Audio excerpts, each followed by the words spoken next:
Imagine a country where the color of your skin decides the worth of your soul, where one half of the nation lives in privilege, comfort, and power, while the other half lives in chains, poverty, and humiliation.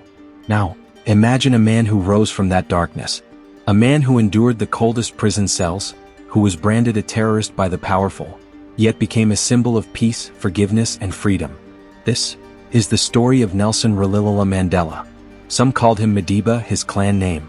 Others whispered the Black Pimpernel for his ability to vanish when hunted. And later, the world came to know him as the father of a nation. But beneath the myths and titles, Mandela was flesh and blood. He was a man who struggled, who made mistakes, who suffered.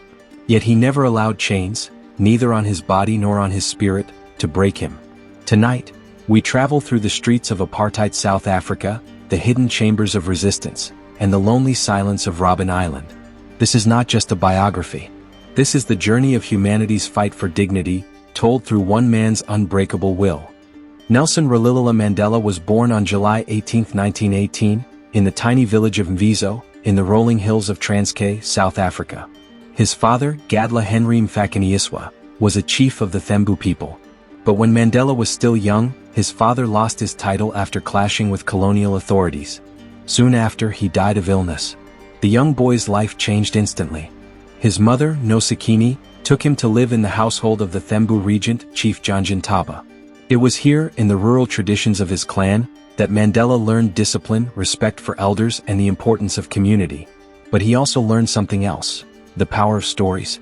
Around the fire, old men would speak of battles long past, of warriors who defied invaders, of ancestors who would rather die than surrender their land. For little Nelson, these tales planted the seeds of destiny. His birth name, Rolihlahla, carried a strange meaning, pulling the branch of a tree, or more loosely translated, troublemaker. It was almost as if fate had already chosen his path. At school, on his very first day, a white missionary teacher decided to give him an English name, Nelson. Why? Because the colonial system found African names too difficult. That single act was small but symbolic. It was the beginning of a life where his identity would constantly be challenged. Yet Mandela was no ordinary boy. He was curious, ambitious, and aware that his path would not be confined to a rural village. Mandela was one of the very few black children of his time to receive higher education. He attended the elite Fort Hare University, a place meant for Africa's brightest. But Fort Hare was also a place of contradictions. While it claimed to educate Africans, it imposed strict discipline to suppress political thought. Mandela soon became involved in student politics. When the administration tried to silence the student body, Mandela joined a boycott. For this act of defiance, he was expelled. It was the first real lesson of his life. Standing for principle often meant paying the price. He later moved to Johannesburg, a sprawling city that revealed to him the brutal reality of racial segregation.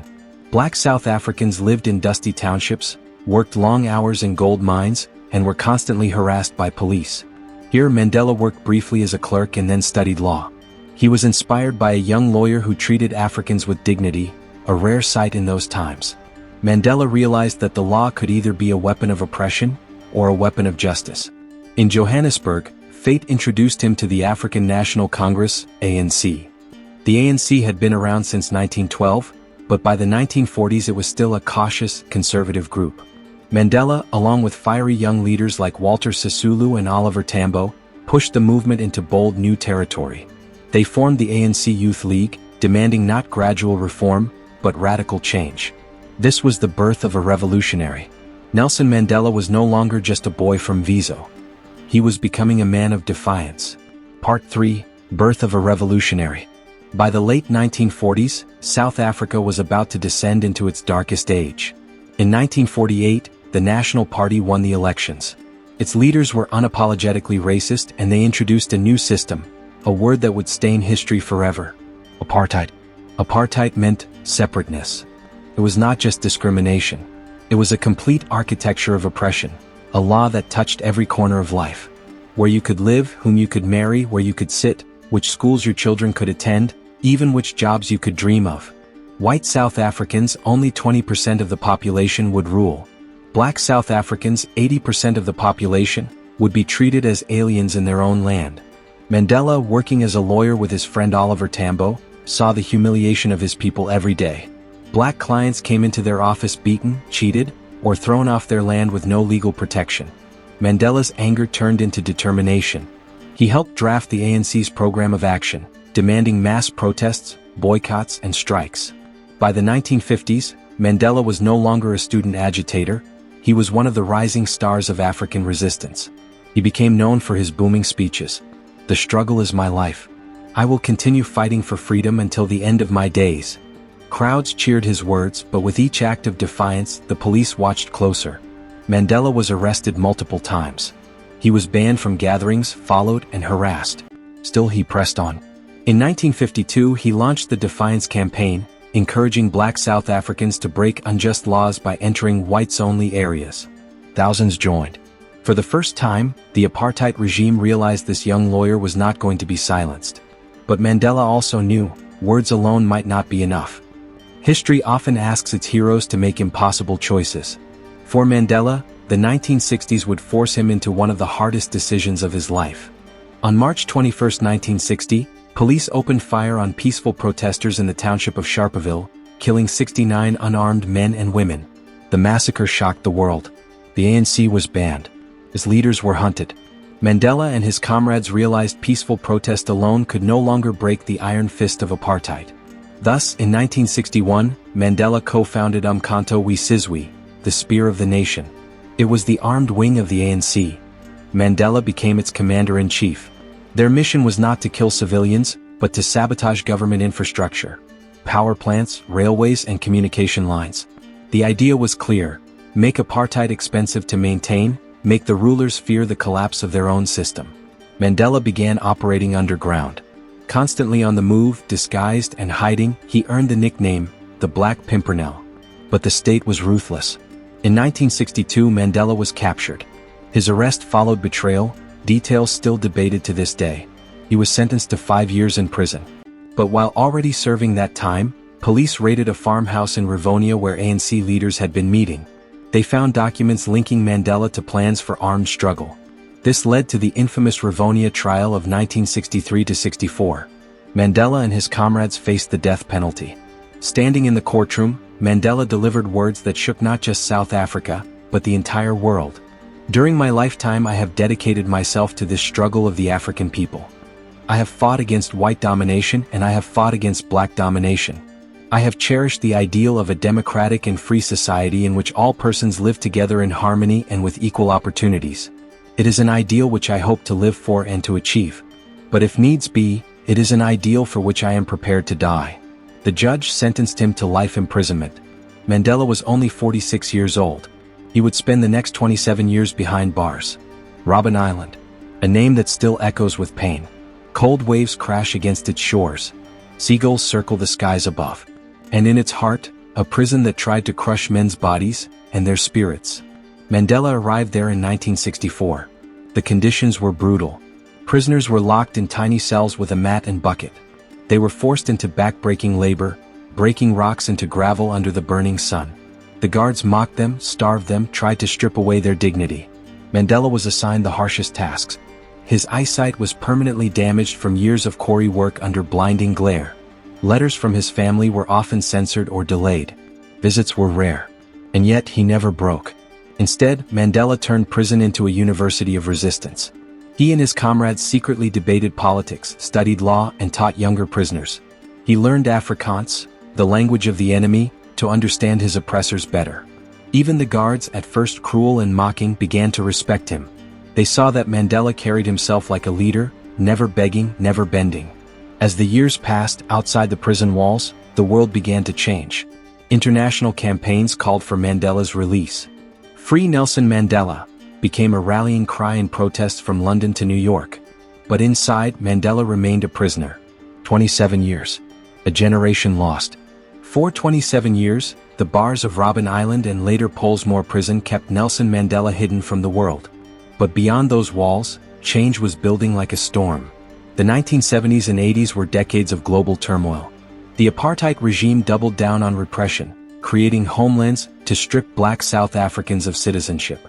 Townships like Soweto became pressure cookers of anger. In 1976, schoolchildren in Soweto rose against the government's order to teach in Afrikaans. Police opened fire. Hundreds of children were killed. The image of a dying boy, Hector Peterson, carried in the arms of another student, flashed across global television screens.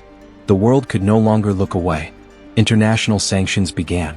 Countries boycotted South African goods. Sports teams refused to play South Africa. Musicians sang protest anthems like Free Nelson Mandela. And yet, Mandela remained locked away. For many young South Africans, he was becoming more legend than man. A name whispered, a face they had never seen, for the government had banned even his photographs. But the apartheid leaders, arrogant and stubborn, also faced reality. Their country was bleeding. Economically, diplomatically, and morally. In the mid-1980s, the government quietly began reaching out to Mandela. They hoped to break his will, to strike a secret deal. But Mandela would not bend. Even from a prison cell, he spoke with dignity and authority. He insisted, only free men can negotiate. Prisoners cannot enter into contracts. The government thought they were dealing with a prisoner.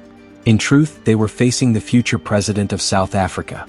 February 11, 1990. A day etched in history. After 27 years, the gates opened, and the world held its breath.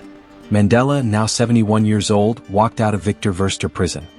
His hair had turned gray, his back slightly bent, but his spirit unbroken.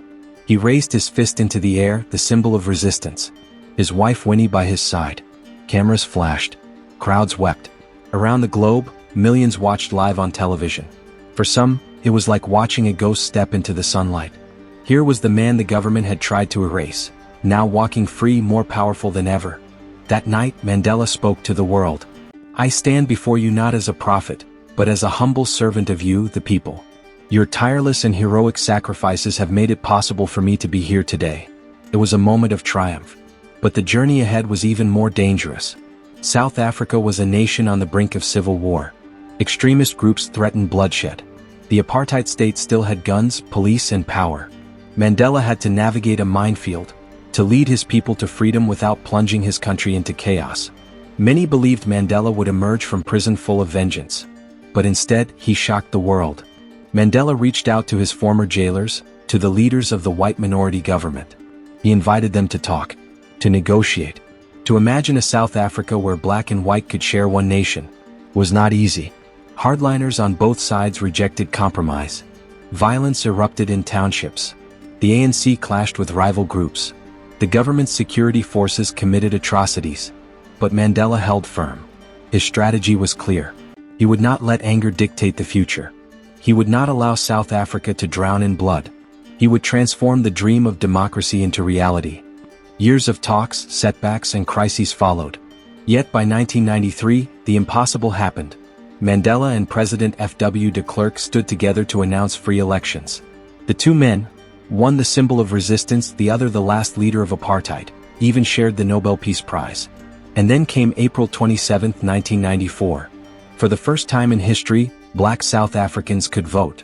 The line stretched for miles. Old men, women, children, many walking barefoot, some leaning on sticks, waited patiently to cast a vote they had been denied their entire lives. When the ballots were counted, the result was overwhelming. Nelson Mandela became the first democratically elected president of South Africa. The world rejoiced. But the task before him was enormous. He did not inherit a nation at peace. He inherited one scarred, divided, and fragile. Mandela could have chosen revenge. He could have allowed the oppressed to turn against the oppressors. Instead, he preached reconciliation. He formed a government of national unity, inviting his former enemies to share power. He created the Truth and Reconciliation Commission, led by Archbishop Desmond Tutu, where victims of apartheid could tell their stories, and even perpetrators of crimes could confess in exchange for amnesty. The world was stunned. A nation expected bloodshed. Instead, it saw forgiveness. Mandela also used powerful symbols. He wore the Springbok jersey, once a hated emblem of white South African rugby, at the 1995 World Cup. When South Africa won, Mandela handed the trophy to Captain Francois Pienaar, a white Afrikaner. In that moment, a stadium of 65,000 people, black and white, erupted together in joy. It was more than sport. It was healing. Mandela's presidency lasted only one term, but his impact was eternal. He chose to step down after 5 years, a rare act in Africa at the time. He became a symbol not of power but of leadership. Around the world, he was celebrated as the man who turned bitterness into hope. He met presidents and pop stars, kings and commoners. But he never forgot his roots. He devoted his later years to fighting poverty, HIV, AIDS, and promoting education. He became the elder statesman of humanity, called Madiba, with love and reverence. When he passed away on December 5, 2013, the world mourned. Leaders from every nation gathered in Johannesburg. Millions wept. South Africa buried him in Kunu, the village where his story began.